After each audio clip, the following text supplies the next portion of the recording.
Assalamualaikum warahmatullahi wabarakatuh. Perkenalkan, saya Hilma Fitriani, dosen tetap program studi S1 Bimbingan dan Konseling Fakultas Ilmu Pendidikan Universitas Negeri Jakarta.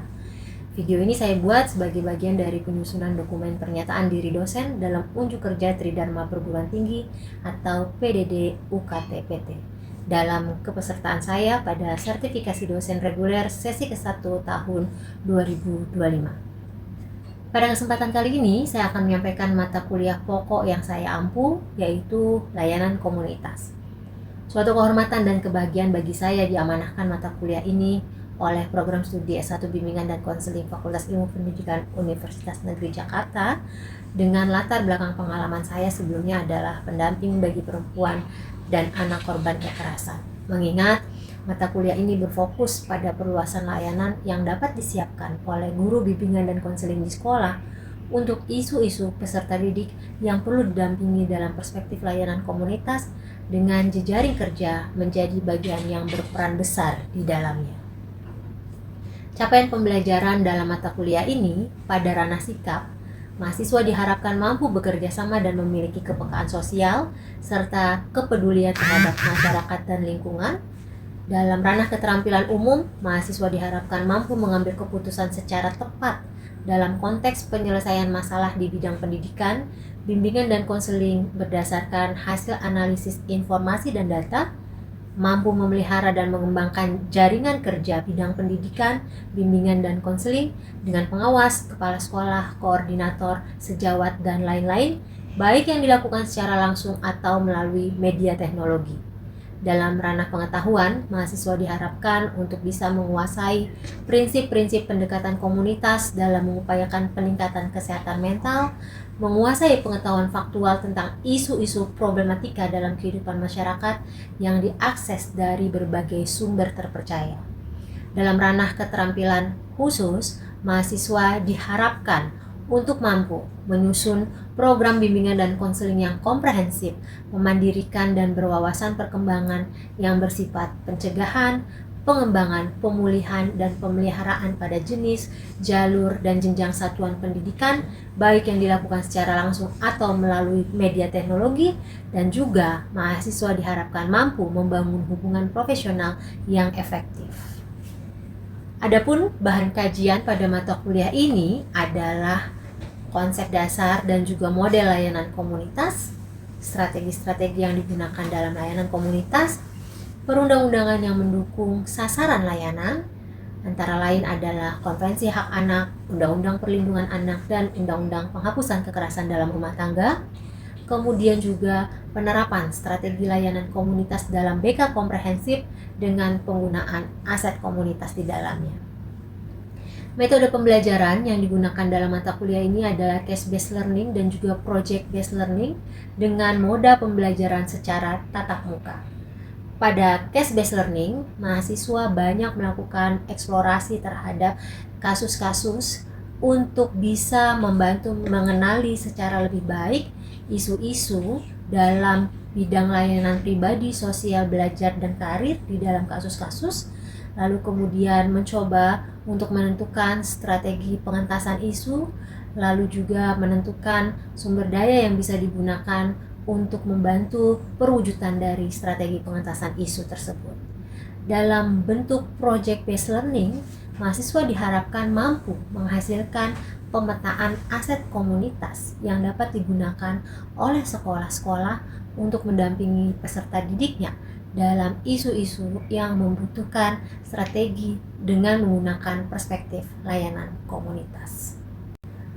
Pada mata kuliah ini, penilaian yang digunakan berupa penilaian non-tes dalam bentuk penilaian kinerja untuk penilaian sikap dan keterampilan umum, kemudian penilaian terhadap produk akademik atau portofolio dalam wujud untuk penilaian pengetahuan dan keterampilan khusus dengan beberapa hal yang dinilai antara lain resume materi yang dilakukan oleh mahasiswa, infografis tentang strategi layanan, resume perundang-undangan, pedoman wawancara untuk eksplorasi isu real pada masa pengerjaan project base, kemudian juga analisis strategi layanan yang digunakan untuk pengentasan isu, termasuk juga adalah menilai peta aset komunitas yang dihasilkan oleh mahasiswa dalam project base melalui rubrik penilaian di dalam UAS.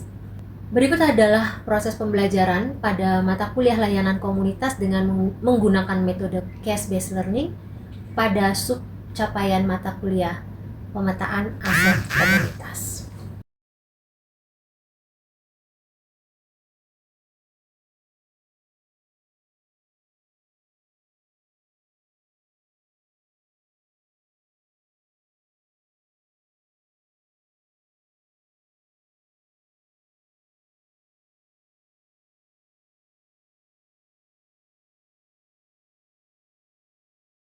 Di dalam konsep konseling komunitas kita punya satu bahasan berkenaan dengan penggunaan aset.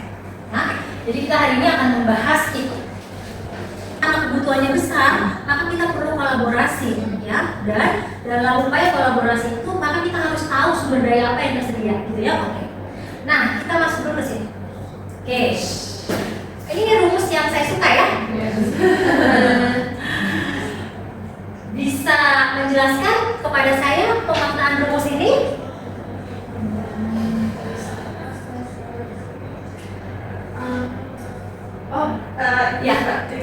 Jadi kesehatan psikologis itu pokoknya dia tuh bergantung sama yang coping skill, self esteem, social support, personal power.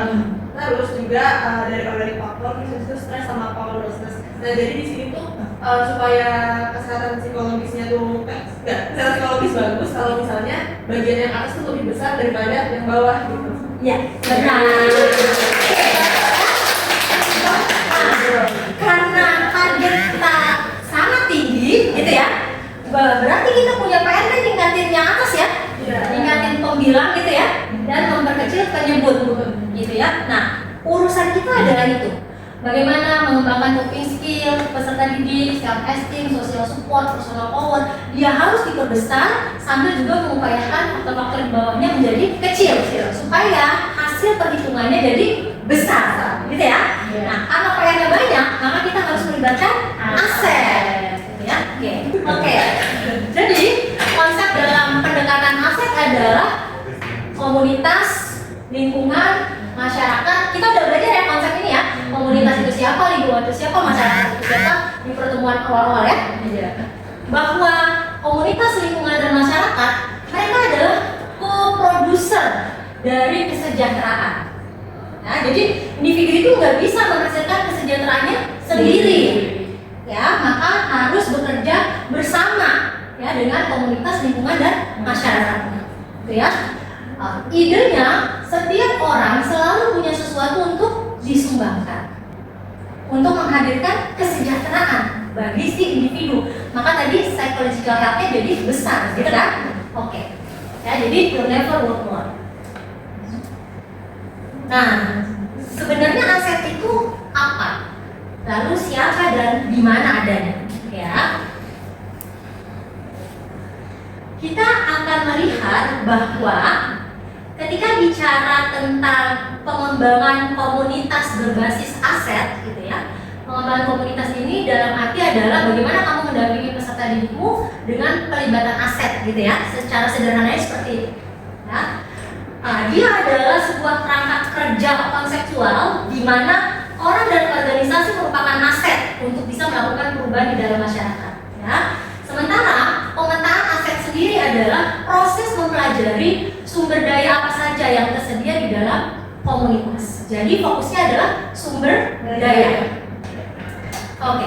Nah, secara definisi aset ya ini give, skills, and capacities ya of individuals, associations, and institutions within a community. Ya, ini adalah akarnya ya, Frenchman dan Lickman. Ini adalah tokoh-tokoh yang berkonsentrasi pada aset base. Ya.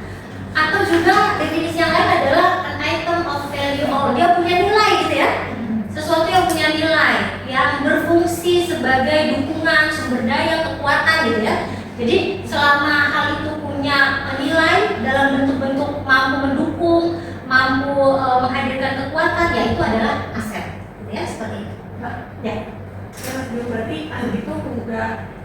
selalu nempel ke manusia. Iya. Jadi bisa jadi kayak yang lingkungannya gitu. Oke, ya menarik. Kita akan jawab siapa aset itu. Karena ternyata aset itu nggak semudah gitu ya kalau mau bayangkan ya. Baik, kita lihat. Nah, jadi secara pengklasifikasian aset menurut McKnight ya dan Kretschmann dimasukkan ke dalam 5 golongan ini. Ya, skills and capacities dia bisa jadi menempel sama diri kita, bisa jadi menempel pada orang lain di sekitar kita, gitu kan? Kemudian association, ya, asosiasi di dalam masyarakat. Kira-kira siapa asosiasi di dalam masyarakat yang kamu bayangin? Polisi. Polisi? Oke. Polisi dia association atau institution? Institution. Oke. Bisa bedain kita? Coba bayangin lagi, asosiasi di dalam masyarakat. Mak yang ngapain? Ibu-ibu PKK, Karang Taruna, ibu-ibu pengajian.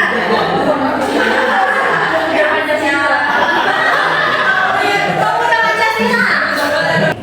Institution. Tadi kata Uni polisi ya. Siapa lagi institution?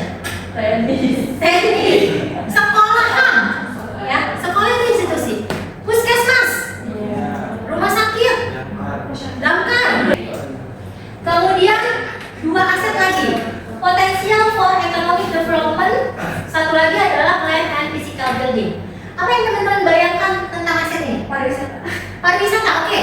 Kalau kamu ada di sekolah yang di Pulau Seribu misalnya gitu ya, bisa jadi kamu bisa membagi tuh ya kesempatan pariwisata.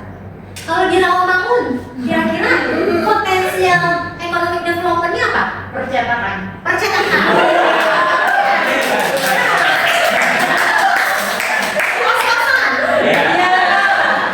Warteg 24 jam. Oke. Ya, coffee shop ya. Laundry. Oke. Kamu bisa lihat ya, dengan adanya Universitas Negeri Jakarta, maka potensial economic development-nya itu. Nah, itu adalah aset. Ya. Dia terjawab ya, dia jadi nggak selalu nempel sama diri kita ya. Oke.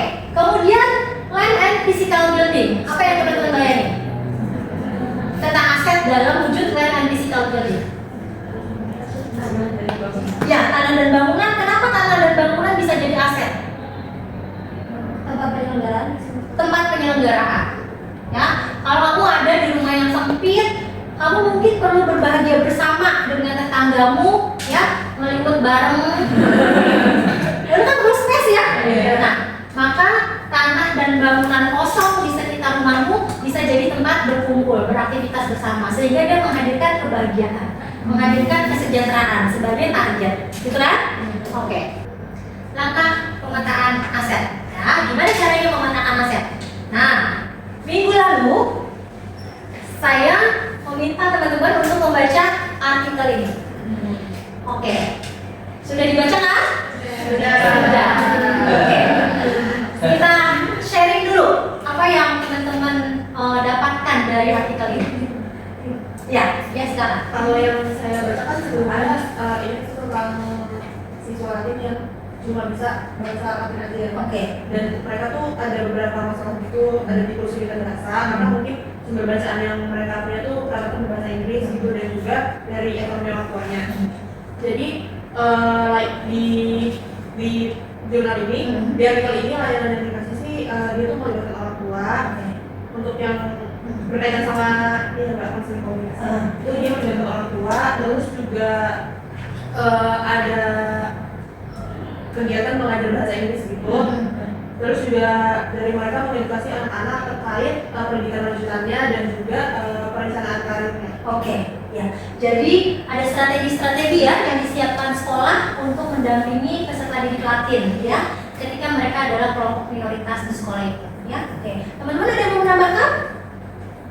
Bagus. Sama ya, tangkapannya ya, dari yang dia tangkap ya. Oke, terima kasih dia sudah mewakili. Nah, di dalam artikel yang teman-teman sudah baca, teman-teman juga pasti menangkap 4 hal ini sebagai 4 tahap ya, 4 langkah di dalam membuat pemetaan aset. Nah, pertama adalah membangun tim. Nah, ini adalah College and Career Readiness Program tadi untuk kelompok siswa Latin. Ya. Membangun tim dulu supaya punya awareness sama isu. Nah, ini ada siswa Latin nih yang punya masalah. Ya. Lalu kemudian dibangun tim, lalu kemudian examine and assess, mengidentifikasi seluruh sumber daya yang ada. Setelah diidentifikasi, nah, kemudian tim make contact, menghubungi sumber daya itu. Kira-kira kalau mengajarkan bahasa Inggris, kamu bisa bantu apa? Nah, di dalam artikel salah satu yang dihubungi adalah restoran setempat. Jadi kalau ada pertemuan orang tua murid, restoran setempat itu yang memberikan konsumsi. Seperti itu. Nah, itu adalah bagian dari yang diidentifikasi sebagai aset, lalu dihubungi. Kamu bisa ngebantu apa untuk membantu isu pada kelompok peserta didik Latin? Saya mau ngasih konsumsi untuk rapat orang tua atau pelatihan orang tua, gitu ya. Nah, itu dihubungi. Kamu bisa bantu apa untuk sekolah kami? Ya, seperti itu. Lalu setelah ada hal-hal yang bisa diberikan oleh sumber-sumber daya tadi, dibuatlah guide and map-nya. Ya, dituliskan restoran mana atau institusi yang mana, lalu siapa yang bisa dihubungi, kemudian apa yang bisa mereka berikan. Jadi sekolah punya peta aset untuk urusan membantu peserta didik pelatih. Gitu ya, itu ya. Dijelaskan sebagai langkah-langkah dalam pemetaan aset. Oke, sampai sini ada yang mau ditanyakan terlebih dahulu? Ya, ini silakan. Bagaimana ya cara menerapkannya ini? Tapi di Indonesia karena kan Indonesia itu termasuk materialistik ya. Kayak saya pernah baca buku yang kemudian guru BK dari jurusan UND juga. Nah, dia ini sekolah SMA-nya tuh mau direnovasi, cuma di bagian dalam sekolah itu masih ada pemukiman penduduk. Nah, beberapa warga tuh nggak mau pindah, kecuali dia sekolah bayar kayak 50 juta ke tahun orang tua tuh balik gitu. Jadi kayak mereka tuh aset ini pada nggak mau punya apa ya, kayak beban moral kalau saya ini untuk kepentingan semuanya juga. Itu gimana ya? Oke, ya, ini menarik ya. Ada isu tersendiri nih yang mau disampaikan di sesi ini ya. Nah, penting untuk bisa melihat mereka orang-orang yang tertinggal itu sebagai sumber daya, bukan sebagai masalah, gitu ya. Sehingga rasanya menjadi baik untuk menjalin terlebih dahulu relasi dengan mereka, gitu ya, melibatkan mereka dalam aktivitas sekolah. Jadi ya perlu bertahap memang ya. Bisa jadi ketika mereka terlibat, terbangun bonding antara diri mereka dengan sekolah, bisa jadi kesadaran untuk membantu terbangun lebih baik. Nah, mungkin itu menjadi awal untuk kemudian sepertinya sekolah butuh ruang yang lebih besar, misalnya seperti itu. Ya, jadi memang ya harus pelan-pelan ya, karena menggusur begitu saja bisa jadi tidak memungkinkan. Tetapi mengganti kacamata kita ke dalam pandangan tentang aset, mungkin itu akan menjadi awal masuk untuk mereka terlibat dan merasa bertanggung jawab dengan lingkungan pendidikan itu. Mungkin itu ya yang bisa saya bayangkan ketika kita berbicara dalam konteks aset. Ya. Oke, kita lanjut. Oke. Nah, teman-teman, saya ingin teman-teman memperhatikan ada hal tersirat dalam tulisan ini yang merupakan manfaat ketika digunakan pendekatan aset dalam membantu individu yang menjadi sasaran layanan kita. Oke, dibaca pelan-pelan. Lalu apa saja isinya sebenarnya yang menjadi manfaat dari pemetaan aset itu sendiri? Ada yang bisa menentukan? Ini tadi pertanyaannya tentang pemetaan aset. Ya, apa sih manfaatnya dari pemetaan aset kalau kita lihat dari uraian kalimat ini? Ya, Reza? Saya rasa satunya Ya, boleh. satunya itu yang katanya pre-existing resources. Oke, pre-existing resources. Oke. Soalnya school code ya sama school code for frequently asked to support as lot with fewer resources kan Ya. resource yang kita punya sedikit, cuman kalau misalnya pakai framework dari layanan komunitas ini, sebenarnya ada banyak pre-existing resource yang belum bisa kita lihat sih. Oke. Jadi kayak mungkin cara melihatnya aja yang masih lebih sedikit. Tapi kalau misalnya pakai framework ini ternyata resource itu lebih banyak daripada yang kita pikirin. Oke, ya. Ada pre-existing resources yang bisa digunakan. Ketika kita menggunakan pre-existing resources ini, semakin banyak layanan yang bisa diselenggarakan, gitu ya? Oke, satu. Oke, dua lagi. Apa yang ditemukan oleh teman-teman? Boleh lihat pada kalimat pertama?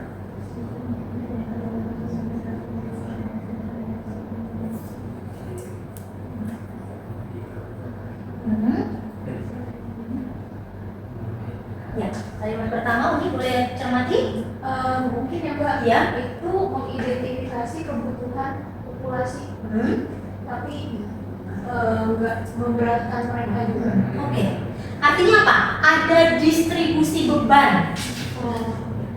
Tidak hanya pada satu orang tertentu. Gitu ya?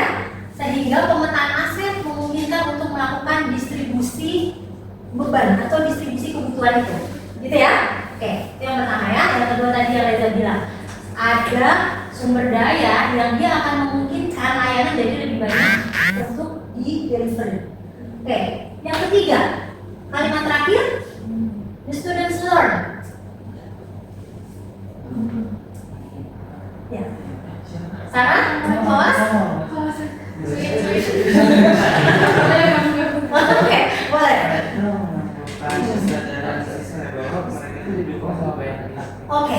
Oke. Mendukung, membangun kesadaran bahwa keberhasilan yang mereka capai itu adalah juga hasil jeripayah dari banyak pihak. Oke.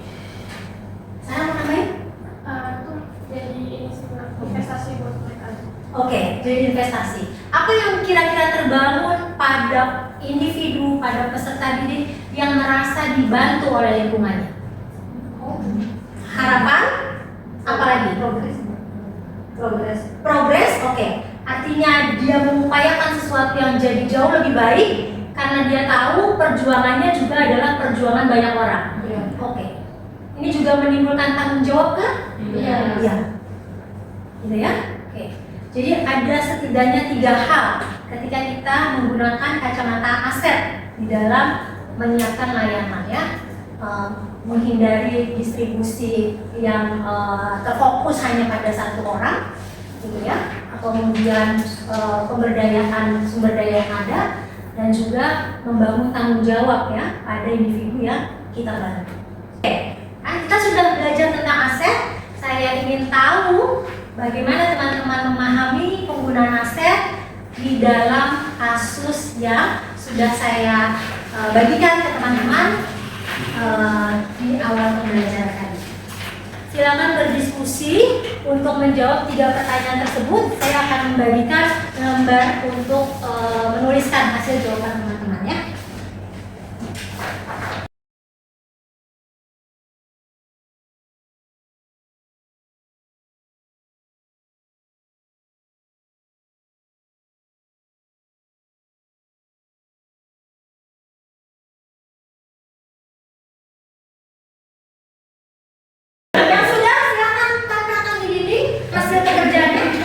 Gimana sekolahnya menyediakan semisal yang kayak kita lihat itu di jalan atau di bawah di feed yang ada warna kuning itu untuk yang tunanetra, terus misalkan yang pakai kursi roda tuh jalannya ada tanjakannya nggak pakai tangga kayak gitu. Jadi mereka mudah mobilisasi untuk berkegiatan di sekolah dan tempat duduk biasanya tempat duduk juga. Oke, itu dari kelompok 1. Kalau lebih mohon maaf, assalamualaikum. Penjelasan yang sangat detail ya, kemudian juga kompleks dan masuk akal untuk diwujudkan ya. Baik, terima kasih kelompok 1. Saya lanjutkan ke kelompok 2. Strategi literasi keuangan. Strategi ini bisa direalisasi pakai peminatan individual atau juga pakai bimbingan klasikal atau juga pakai bimbingan individu, itu terserah gimana caranya. Tapi kita rasa itu penting soalnya biasanya orang-orang yang miskin itu terkait income-nya ya. Terkadang yang dapat beasiswa tadi, uang beasiswanya itu nggak bisa dipakai dengan bijak gitu kan. Itu salah satu permasalahan utamanya. Dan kadang orang tuanya juga nggak bijak gitu pakai uang beasiswa anaknya buat kebutuhan rumah. Sebenarnya sih nggak terlalu kenapa-napa karena kebutuhan kelangsungan hidup kan penting. Cuman jadi salah target juga kan. Jadi kita rasa literasi keuangan itu penting banget buat mereka supaya beasiswanya itu bisa maksimal. Dari sini kita bisa kerjasama sama aset-aset yang bisa kita lihat itu dari guru ekonomi menggunakan bimbingan klasikal, juga kolaborasi profesional dengan dinas sosial, dinas pendidikan, dengan dinas-dinas lainnya, LSM dan segala macamnya. Itu dari literasi keuangan. Jemput sekolah. Ini karena transportasinya, karena salah satu masalah terbesar adalah biaya transportasi. Jadi kita melihat kalau ada subsidi silang, misalkan dari orang-orang yang lebih mampu ke yang enggak, kan tadi salah satu asetnya itu orang yang income-nya lebih besar dari yang enggak, itu bisa kita gunakan untuk antar jemput sekolah, untuk bikin di sekolah, ntar supirnya bisa dari mamang-mamang sekitar sana, segala macam, pokoknya pakai semua orang yang ada di sekitar aja. Jadi itu sih dari kelompok gua. Terima kasih. Oke. Isinya tersingkat tuh ya dari dalam kasus dua ya. Lalu kemudian juga kamu bisa menyasar apa sih yang menjadi poin-poin penting dari kebutuhan pada kelompok sasaran yang isunya adalah tentang kemiskinan gitu ya. Oke, baik. Dua kelompok sudah mempresentasikan hasil diskusinya. Saya melihat sangat mungkin dijalankan gitu ya. Saya juga menangkap bahwa teman-teman bisa memahami bagaimana aset kemudian membantu ya. Oke, sebelum saya tutup sesi perkuliahan kita hari ini, saya ingin bertanya insight apa yang teman-teman peroleh dari pembahasan kita di sesi ini. Boleh berbagi? Ya, Unisa. Kalau insight, saya merasa kecewa sih Mbak. Oke. Soalnya kecewa baru belajar sekarang. Oke. Karena memang baru tadi nih ya, agenda tentang aset ya. Oke. Soalnya kan kalau misalnya berorganisasi kan harus tahu tentang kayak gini juga kan. Sedangkan kalau organisasi itu cuma pasal semester 4 semester 5. Oke. Sedangkan ini baru belajar 36 gitu. Oke. Jadi ya sayang banget kalau dari dulu gitu. Kamu bisa memindahkan materi perkuliahan kita ke dalam kehidupan organisasimu gitu ya. Wow, luar biasa. Terima kasih Uni. Dari sisi sebelah kanan saya, insight apa yang teman-teman peroleh? Ya, Sarah. Aku paling kayak ternyata akan diimplementasi quote yang benar-benar mau keluar. Oke. Jadi kayak sebenarnya dari setiap masalah itu kita masih banyak solusi media, terus masih banyak peran-peran sumber daya yang bisa diberdayakan juga gitu. Jadi sebenarnya nggak sendiri, masih ada harapan ke depannya gitu. Oke, ya. Karena setiap orang punya kemampuan atau punya sesuatu hal untuk bisa disumbangkan, gitu ya. Baik, terima kasih teman-teman. Untuk sesi berikutnya di minggu depan kita akan bergerak lebih jauh untuk membahas ya bagaimana proyek yang akan kita kerjakan sebagai UAS berbasis pada strategi dan juga aset ya. Kita akan membahas itu di pertemuan selanjutnya. Terima kasih semuanya. Selamat pagi. Selamat melanjutkan kembali aktivitas teman-teman. Assalamualaikum warahmatullahi wabarakatuh. Demikian video pembelajaran pada mata kuliah layanan komunitas disajikan. Dalam strategi DIA dapat terlihat bahwa proses delivery disampaikan melalui ceramah interaktif oleh dosen berkenaan dengan peta aset komunitas. Lalu dalam proses interaksi antara dosen dengan mahasiswa dan juga antara mahasiswa berlangsung dalam kegiatan tanya jawab dan juga diskusi kelompok kecil, sementara asesmen dilakukan dalam bentuk evaluasi terhadap pemahaman mahasiswa berkenaan dengan kemampuannya mengenali permasalahan di dalam kasus, kemampuan mahasiswa untuk menentukan strategi pengentasan isu, dan juga bagaimana menentukan aset yang bisa dilibatkan dalam strategi pengentasan isu tersebut. Terima kasih. Wassalamualaikum warahmatullahi wabarakatuh.